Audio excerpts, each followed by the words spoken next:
Bonjour à toutes et à tous les amis, je reviens faire une vidéo assez rapide, enfin assez rapide non pas forcément, normal. Je continue à communiquer sur la psychologie transcendantale. Si vous êtes nouveau ici, je parle de spiritualité, hein, ça s'adresse quand même à des gens qui ont déjà un petit peu, qui ont accepté la connaissance de la présence de Dieu dans leur vie, à l'intérieur d'eux-mêmes.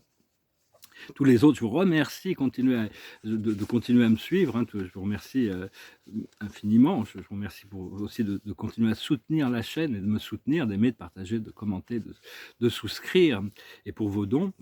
Il y a un événement très important, même l'esprit m'en a parlé, hein, c'est cette éclipse qui arrive, c'est vraiment, vraiment, vraiment le 8 avril, là, c'est vraiment important, c'est vraiment très puissant, donc, et ça peut avoir des effets sur plusieurs mois après ça, hein, donc c'est vraiment, il y a une danse qui se fait au niveau cosmique entre le Soleil et la Lune. Pendant très longtemps, vous voyez la Lune un peu comme un ennemi, hein, une force d'opposition qui m'accablait émotionnellement, alors que maintenant, j'arrive à mieux gérer mes émotions, j'arrive à vraiment intégrer le côté masculin et féminin de ces forces cosmiques, de la lumière, aussi bien le côté subconscient que le côté superconscient, que le Soleil apporte le côté superconscient, et la Lune continue à restreindre les choses, mais bon, et donc elle travaille avec Saturne, hein, elle est connectée à Saturne, et donc il y a quand même se comprendre que petit à petit, la Lune est en train de désengager beaucoup de systèmes des systèmes limitatifs, disons, et donc mais bon, c'est bien, on va pouvoir vraiment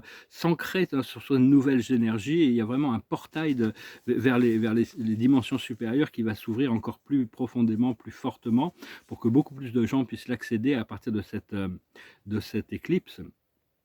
C'est bien pouvoir participer à tout ce qui se passe dans notre vie et dans notre conscience, hein, mais essayer d'être juste et de continuer à cultiver l'amour, c'est de rester neutre le plus possible au niveau émotionnel, et donc mais tout se passe à l'intérieur de notre conscience, hein. Il faut vraiment comprendre que tout se passe à l'intérieur de notre conscience, et d'essayer de réagir de manière lucide euh, aux situations, hein, pour tempérer avec de l'amour quand même, hein, parce que des fois, des fois, toutes ces relations, il y a toutes sortes de drames et de conflits et de tensions qui se passent à l'intérieur de notre tête. Et donc, parce que bon, si ça se passe pas dans la tête de quelqu'un, ça se passe pas à l'extérieur non plus, hein. Mais il faut apprendre à rencontrer tous les moments avec dans la grâce, hein, le plus possible, embrasser le moment.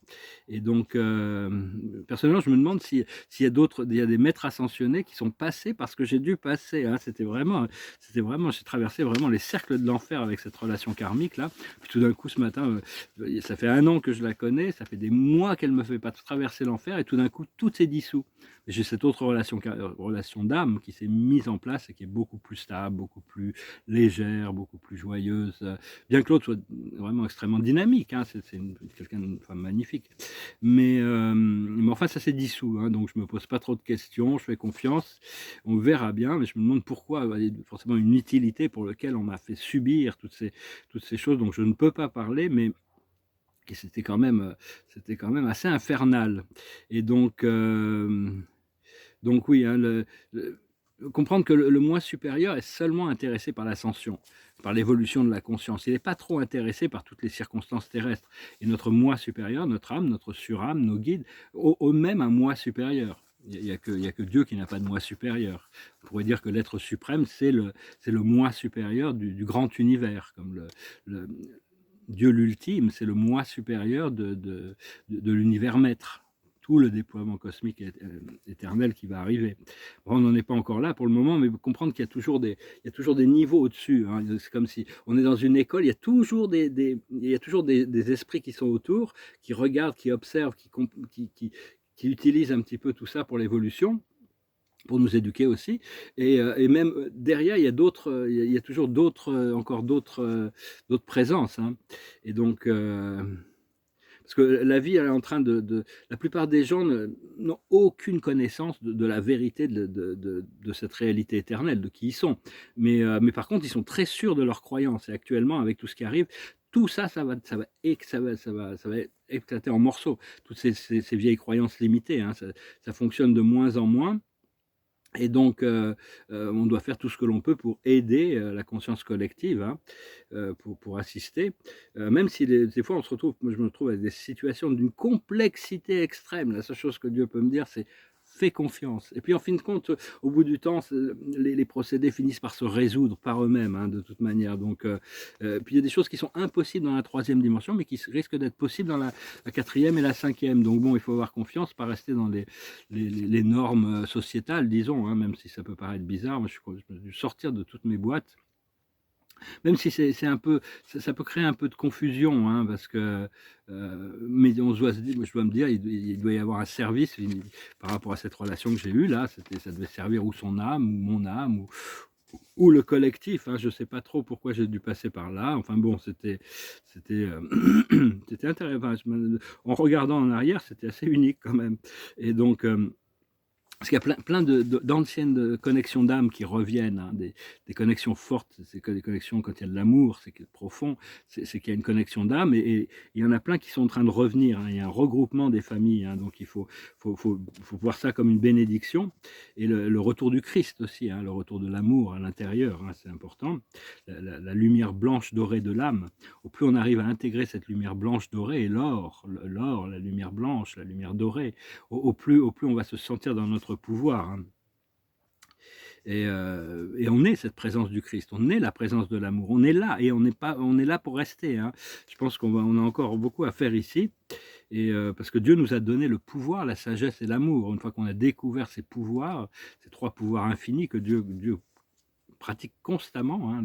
L'amour, c'est la connaissance des choses, la sagesse, c'est la connaissance des moyens, et le pouvoir, c'est le mélange de l'amour et de la sagesse.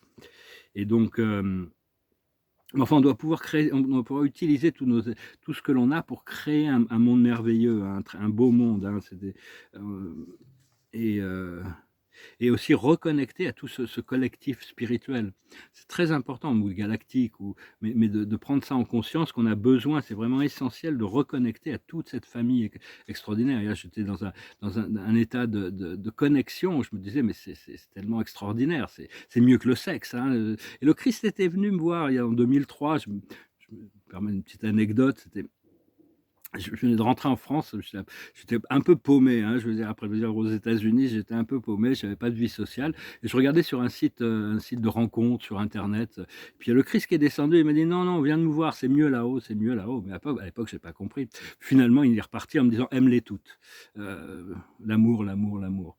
Et donc, bon, je n'ai pas fait de rencontre avec ce site, honnêtement, mais bon, c'était quand même une expérience que je me souviens, il était descendu me voir pour voir tout ça, parce que cette conscience de la guérison planétaire, c'est vraiment c'est quelque chose de collectif. Une personne ne peut pas le faire. Bien qu'une personne peut changer le monde en une pensée, hein, mais il y a tout un travail collectif qui doit être engagé. Et donc, il faut comprendre que bon, c'est quand même, on a tous des responsabilités, hein. Et donc, bon,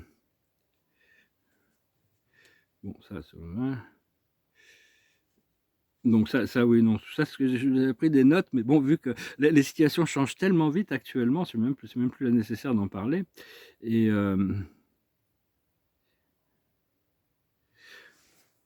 parce que la fréquence, elle est en train de monter sur Terre, la fréquence énergétique. Et tout ça, ça va nous permettre, ça permet à tous les gens qui sont dans la lumière d'être joyeux, plus heureux, mais tous les gens qui sont dans l'obscurité vont se retrouver vraiment frustrés, hein. Donc ils risquent de manifester cette frustration.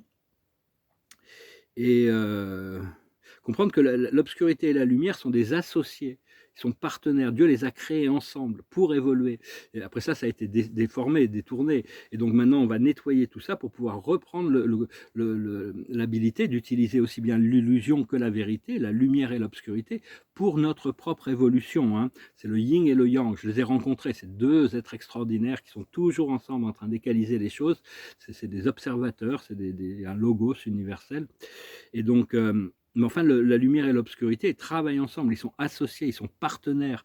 Donc, il ne faut pas chercher à éliminer on peut pas, on ne pourra pas. C'est le vœu du Bouddha qui était trop grandiose. Il voulait complètement éliminer toute l'ignorance de la conscience de tous les êtres avant de pouvoir jouir de la lucidité absolue, alors que Dieu lui a répondu que la lumière et l'obscurité sont complémentaires. Une fois maintenant qu'il a atteint la lumière, il doit retourner dans l'obscurité pour intégrer l'obscurité et la lumière, pour pouvoir briller au niveau de la vérité qui contient le pur et l'impur, le haut et le bas, l'obscurité et la lumière. mais quand il retourne dans l'impur, il y va avec sa lumière, hein, quand même. Au plus il ira dans l'impur, le Bouddha, au plus sa lumière brillera et au plus il sera pur. Donc, tout ça, ces archétypes, yin et yang, positif, négatif, l'homme et la femme sont créés comme des complémentaires. Ils ne sont pas supposés être conflictuels, disons. Mais ici sur Terre, bon, plein de choses ont été déformées, détournées, manipulées. Donc maintenant, tout ça, il y a un grand nettoyage qui est en train de se faire. Euh, Enfin, bon, aussi, il faut comprendre, il y a vraiment un retour du divin féminin. Les femmes n'étaient pas supposées être mises en esclavage et, euh, et dégradées comme ça a été fait par ce sombre archétype patriarcal, hein, et donc qui a fait autant de mal au masculin qu'au féminin d'ailleurs. Et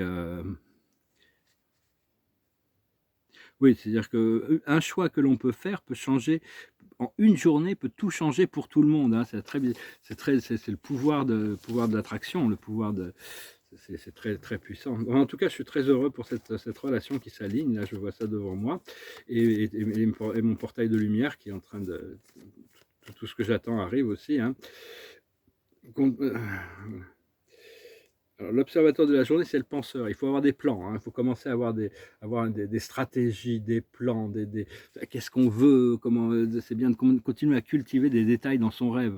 Comprendre que les pensées sont hyper puissantes. C'est-à-dire que il ne faut pas avoir peur non plus de penser. Il ne faut vraiment pas avoir peur parce qu'il faut voir la réflexion ou les ressentis que l'on a après avoir émis une pensée. Ça nous donne une idée de savoir si cette pensée est positive ou négative.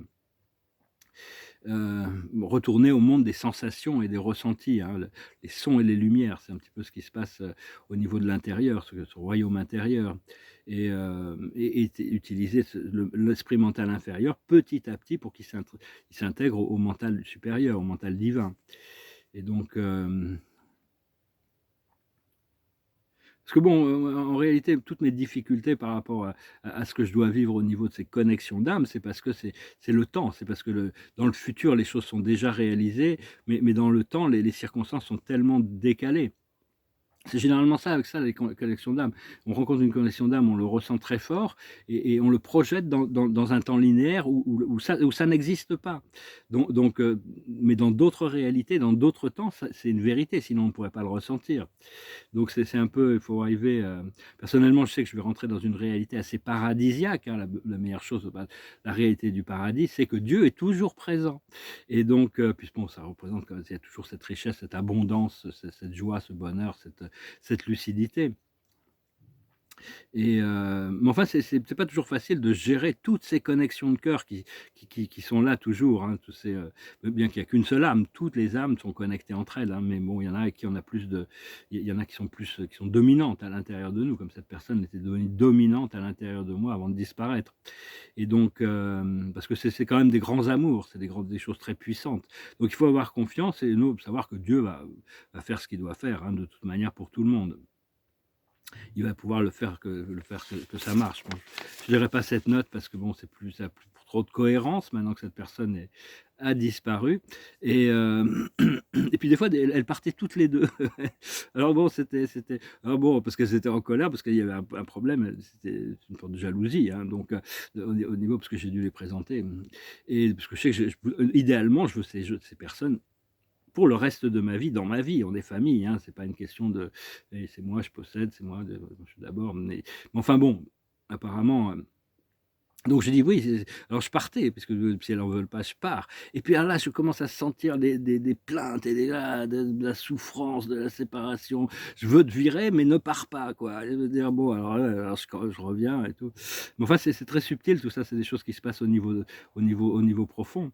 Et, et puis bon, quand on revient, on envoie de l'amour et de la lumière rose ou de la lumière violette selon les nécessités, pour éclairer la personne, pour faire avancer le monde énergétique, apprendre à utiliser les flammes sacrées. Bon, je parle de choses intimes, je ne parle pas de gens en particulier, hein, je ne nomme personne, donc bon, il n'y a pas vraiment de préjudice, je pense, à parler de choses très personnelles à ce niveau-là. Et donc, Donc oui, pratiquer la connexion spirituelle, il n'y a rien de plus agréable, hein. C'est vraiment ce qu'il y a de mieux, hein. C'est orgasmique, il y a tellement d'amour. L'amour, c'est notre véritable nature. Même si, bon, on doit continuer, personnellement, je continue à expérimenter le hologramme, la matrice inférieure, hein. Et même, je suis parfois amené poussé dans des situations de l'inconfort extrême. Alors, je me bats, je me défends, et puis on est l'esprit qui me répond, on est déçu, j'arrive pas à gérer le truc et tout ça. Enfin bon, je pense que c'était peut-être des tests. Et donc, comprendre qu'il y a toujours des contradictions et des oppositions de toute manière dans la vie, hein. C'est quelque chose qui est éternel, et on peut pas l'éviter. On a déjà eu des cartes, je vais tirer quelques cartes. Et donc voilà, je pars à Toulouse demain. Je sens qu'il va y avoir Paris qui m'appelle, qui continue à m'appeler, ça va être bien. C'est quand même plus de 20 ans de préparation, 10 ans ça fait 10 ans de construction, disons. Comprendre que chaque chose, chaque élément, chaque personne a sa place dans l'ordre divin. Le problème, c'est que les gens ne sont pas, on n'est pas exactement là où on doit être. Une fois que tout est dans l'ordre divin, comme dans les plans supérieurs, tout le monde est à sa place, tout fonctionne naturellement.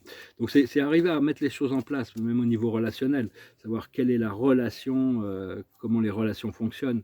Et, et toutes les communications psychiques, des fois on n'a pas le choix, ça sort comme ça sort, mais on peut être en colère, il y a toutes sortes de choses qui peuvent sortir, on est contemplatif de ce qui se passe. Mais souvent il faut essayer de rester sur une vague d'amour inconditionnel quand on communique télépathiquement, ou dans le champ astral, ou même à travers nos émotions.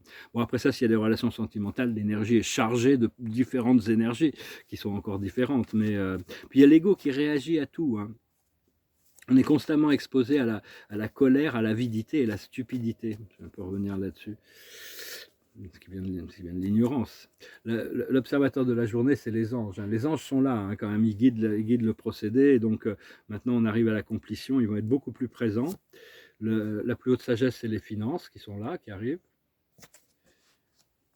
qui vont permettre de dérouler la voie. Ce qu'il faut comprendre, c'est la vie communautaire. On va pouvoir créer des micro-communautés en attendant que toute l'humanité puisse rejoindre cet idéal paradisiaque. Il y a déjà des gens, une fois qu'on a créé ça pour nous-mêmes, on peut inviter des gens à participer. Ce qu'il faut faire, c'est le Père, être aligné, être en union avec la source, avec le Père. Et l'aboutissant, c'est se libérer de toutes les persécutions et les inquisitions. C'est-à-dire comprendre les leçons et les bienfaits. Il y a toutes sortes de leçons qui avaient besoin d'être apprises, ou des karmas qui avaient besoin d'être payés. Donc il faut comprendre que la colère, l'avidité et la stupidité sont trois natures de Dieu qui sont à l'intérieur de nous et qui sont à l'intérieur de Dieu aussi. Elles ne pourront jamais, elles servent l'évolution. Prenons d'abord l'avidité. Qu'est-ce que c'est que l'avidité? C'est le désir cupide. Le désir cupide, nous, en tant qu'humains, on doit apprendre à désirer des choses pures plutôt que des choses impures. On peut désirer de la sagesse, on peut désirer de l'amour, on peut désirer de la lucidité, plutôt que de désirer des choses matérielles. Et pour Dieu, Dieu est infiniment avide, hein. Il prend possession de tout, il n'y a rien qu'il ne soit pas en possession. Son avidité est infinie. Pour la stupidité, c'est de la passion aveugle. La passion aveugle, c'est quelque chose qui est nécessaire pour faire avancer le procédé d'évolution. Pour nous, on doit apprendre à se passionner pour la paix, se passionner pour la sérénité, se passionner pour des choses légères, se passionner pour la découverte des choses légères. Même, bon, ce qu'il faut, c'est, bon, il y a des passions vraiment basses et des passions moyennes et des passions supérieures. Bon, on peut descendre dans des passions moyennes, mais bon, passions basses, on a appris, on peut laisser ça derrière nous. Et donc, et la colère, il faut respirer et envoyer de l'amour et la lumière sur quelqu'un qui nous apporte, qui nous remet en colère, ça l'éclaire, ça l'aide. Et donc c'est plutôt que de réagir négativement, qui ne fait qu'envenimer la situation. Donc c'est apprendre à respirer avant d'exprimer sa colère. Mais pour Dieu, la colère, Dieu, c'est un furieux qui aime la lutte d'opposition entre le bien et le mal, et tous ces drames, et tous ces conflits, et il y a vraiment ce courage infini aussi, hein. Et donc, parce que tout ça, ce sont des aspects éternels à l'intérieur de Dieu et de vous-même. Comprendre que tout est le tout. tous les êtres sont le tout, tous les êtres sont Dieu, toutes les choses sont Dieu, vous êtes tout Dieu. C'est pas facile à accepter, mais c'est important. Il faut arriver à, si possible, à ralentir et prendre de la distance par rapport aux choses pour permettre de les voir, être posé. Ça, c'est quelque chose aussi d'assez fort que qu'on m'a montré ou que j'ai expérimenté. Parce que bon, ce que l'on cherche, c'est devenir le pouvoir de l'amour, être maître de la lumière, être maître de l'amour. Les deux sont complémentaires. Des fois, on a besoin d'élucider des choses, des fois, on a besoin de guérir ou réconforter. On utilise l'amour et la lumière qui sont toujours connectés entre eux. Comprendre que seul Dieu, la réalité éternelle de Dieu est réelle. Tout le reste ne sont que des expériences temporaires. Et même on doit accepter d'avoir l'expérience de la matrice, hein, notre procédé de vie qui est toujours quand même qui est toujours en train de se développer. Il y a tout un procédé. On a fait des contrats d'âme, on est venu pour avoir des expériences.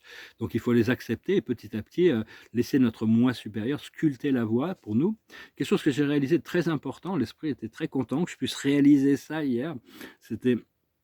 C'est que bon, l'univers fonctionne avec la carotte et le bâton, les récompenses et les punitions. On est toujours guidé par rapport avec cette carotte et ce bâton. Et ce que j'ai réalisé, c'est qu'on doit aimer au-delà des récompenses et des punitions. Parce que bon, Dieu utilise ça, mais en réalité, c'est juste pour notre éducation. Si l'amour dépasse l'idée de on donne quelque chose pour obtenir quelque chose, on juste donne juste parce que c'est comme ça, sans attente de récompense. À ce moment-là, on devient un peu conscient du programme qui nous entoure. Et donc, comprendre que Dieu va utiliser toutes les choses pour éduquer les hommes, hein. Le pur, l'impur, le bien, le mal, le sombre, le lumineux, le lourd, le léger. Mais les plans de Dieu sont bien trop grandioses pour être révélés dans le monde extérieur. Et même tout ce que l'on en connaît au paradis, tout le monde sait qu'il n'y a que le Fils éternel et l'Esprit infini qui connaissent les plans infinis du Père. Personne d'autre, même l'être suprême, n'a pas forcément de nécessité de connaître les plans de l'ultime. C'est des choses qui vont se dérouler progressivement, bien que bon, il doit quand même avoir un peu une idée. Parce que l'infini dans le cosmos actuellement, comme disait Todd, ça se déplace vers quelque chose d'infiniment plus grandiose encore, hein. Tout ça, c'est toujours en expansion et ça s'accumule, hein, la connaissance, la conscience. Et au fur et à mesure qu'on rentre en communion avec la source, on rajoute une partie une fois on devient notre être suprême, on prend la conscience du suprême, le vrai, le beau, le bien. C'est comme si on rajoutait quelque chose à l'être suprême. C'est-à-dire que sa personnalité a une facette de plus qui est solidement ancrée, jusqu'au jour où tous les êtres de tous les univers et tous les super-univers auront atteint la suprématie. À ce moment-là, l'être suprême sortira du paradis et viendra prendre le contrôle de tout le grand univers, des 7 super-univers. Voilà, c'est pas pour demain, donc on en parlera, pas besoin d'en parler. Voilà, je vais parler de différentes idées spirituelles. J'espère que ce message aura été intéressant pour vous. Je suis un peu flemmard aujourd'hui, hein, je vous avoue. Je vais chanter une chanson, c'est une chanson, je sais pas, je vais tirer une chanson un peu au hasard, parce que j'avais chanté cette chanson de Wind of Change, parce que chaque fois que l'esprit voulait que je me rappelle de cette personne qui est russe, ça me faisait passer, parce que c'est un peu un code entre nous, je lui ai envoyé cette chanson, et c'est pour me rappeler de penser à elle, qu'elle était disponible, parce qu'elle n'est pas toujours, elle est très très peu disponible, et donc j'avais chanté cette chanson, mais bon, vu que maintenant les choses ont bougé, je vais chanter une autre chanson française qui s'appelle La Javanaise, de Serge Gainsbourg. J'avoue, j'en ai bavé, pas vous, mon amour, avant d'avoir eu vent de vous, mon amour, ne vous déplaise en dansant la javanaise. Nous aimions le temps d'une chanson. À votre avis, qu'avons-nous vu de l'amour?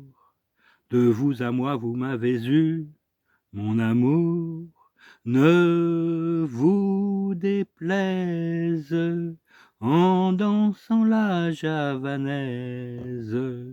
Nous aimions le temps d'une chanson. Hélas, avril en vain me voue à l'amour. J'avais envie de voir en vous cet amour ne vous déplaise en dansant la javanaise. Nous nous aimions le temps d'une chanson. La vie ne vaut d'être vécue sans amour, mais c'est vous qui l'avez voulu, mon amour. Ne vous déplaise en dansant la javanaise. Nous nous aimions le temps d'une chanson. Donc bien sûr, avril en vain me voue. Donc cette chanson parle du mois d'avril, romantiquement. Mais enfin, il faut rester ouvert hein, de toute manière, parce que en réalité, tout est amour. C'est juste quelles sont les possibilités, je veux dire, tout a la possibilité d'être perçu à travers à travers l'angle particulier de cet amour inconditionnel.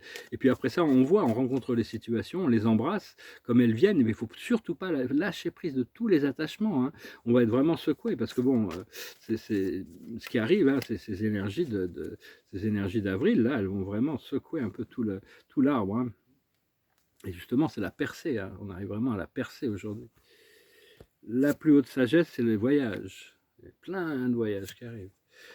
Ce qu'il faut comprendre, c'est le partage, la compassion, continuer à enseigner. Ce qu'il faut faire, c'est l'amour, l'amiabilité. Et l'aboutissant, ça va être pouvoir se tourner vers l'intérieur. C'est-à-dire que quand les choses ne sont pas très claires, il y a toutes ces ombres à l'extérieur, on doit pouvoir se tourner vers l'intérieur. Et quand on se tourne vers l'intérieur, on trouve le créateur, notre pouvoir personnel. Hein. Donc tout ça, c'est vraiment, tout ça, c'est une sorte de situation de flux. Enfin bon, personnellement, je pense que j'ai pas le choix. Quand vous recevez une connexion, quand vous recevez une force qui vraiment devient dominante dans votre vie et il n'y a pas le choix que de la suivre, hein, de toute manière. C'est parce que bon, des fois c'est juste des tests, comme là, ça me fait paraître que c'était vraiment juste une expérience karmique. J'ai peut-être fait beaucoup de mal à cette femme dans une vie passée. Il fallait qu'elle m'en fasse baver dans celle-là. Enfin bon. Non, parce que j'avais vraiment aucun moyen d'échappatoire. Hein. Mais enfin bon, voilà, hein, maintenant ça y est, c'est léger, tout s'harmonise, tout se passe bien. Donc voilà, bah, écoutez, je vous remercie pour tout, je reviendrai bientôt. Et puis, préparons-nous pour ce prochain cycle. Hein. Je vous salue. Namasté.